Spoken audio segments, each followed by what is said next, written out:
ನಾವು ಪಕ್ಷದ ಪರವಾಗಿದ್ದೀವಿ, CM ಪರವಾಗಿದ್ದೀವಿ, ಎಲ್ಲರ ಪರವಾಗಿದ್ದೀವಿ. ಅದು ಯಾರು ಹೇಳಿದರೆ ನೀವು ಅವ್ರನ್ನೇ ಕೇಳಿ. ನಾನು ಹೆಂಗೆ ಹೇಳಿ ಐ ಡೋಂಟ್ ಶಿವಕುಮಾರ್ ಅವರು KN ರಾಜನ್ ಅವರು ಹೆಸರನ್ನು ದುರ್ಬಳಕೆ ಮಾಡ್ಕೊತಿದ್ರು ಅಂತ ಆರೋಪ ಮಾಡ್ತಿದ್ರು. ಈ ಕಡೆ ASIC ಅವರ ಹೆಸರನ್ನು ದುರ್ಬಳಕೆ ಮಾಡಿಕೊಂಡು ಡಾಲರ್ ಕಾಲನಿಯಲ್ಲಿ 2 ಮನೆ ಕಟ್ಟಿದ್ದಾರೆ ಅಂತೇಳಿ ರಾಜನ್ ಅವರು DK ಅವ್ರ ಮೇಲೆ ಆರೋಪ ಮಾಡ್ತಾರೆ. ನಾನೀಗ ಅವ್ರು ಹೇಳಿರ್ತಕ್ಕಂಥ ಅವ್ರನ್ನೇ ಕೇಳಿ. ಸೊ ನನಗೆ ಅದಕ್ಕೆ ಪರ ವಿರೋಧ ನನ್ನ ಹತ್ರ ಯಾವುದೂ ಉತ್ತರ ಇಲ್ಲ.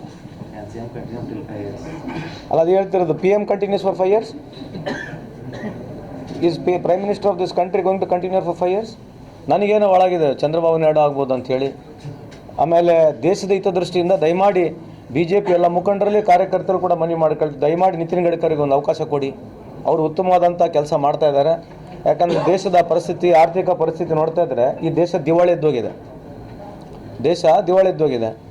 ಸೊ ಹಾಗಾಗಿ ದೇಶದ ಹಿತದೃಷ್ಟಿಯಿಂದ BJP ಎಲ್ಲ ಮುಖಂಡರಲ್ಲಿ ಕಾರ್ಯಕರ್ತರಲ್ಲಿ ಮನವಿ ಮಾಡ್ಕೊಂತಕ್ಕಂಥ ದಯಮಾಡಿ ಬೇರೆ ಒಂದು ಅವಕಾಶ ಮಾಡಿಕೊಡಿ. ನಿತಿನ್ ಗಡ್ಕರಿ ಅವರಿಗೆ ಆಗಿರಲಿ ಅಥವಾ ಇನ್ನೂ ಭಾಳಷ್ಟು ಜನರಿದ್ದಾರೆ ಅಂಥವ್ರಿಗೆ ಯಾರನ್ನ ಒಂದು ಅವಕಾಶ ಮಾಡಿಕೊಡಿ ಅಂತ ಅವರೆಲ್ಲ ಮನವಿ ಮಾಡ್ಕೊಳ್ತೀವಿ.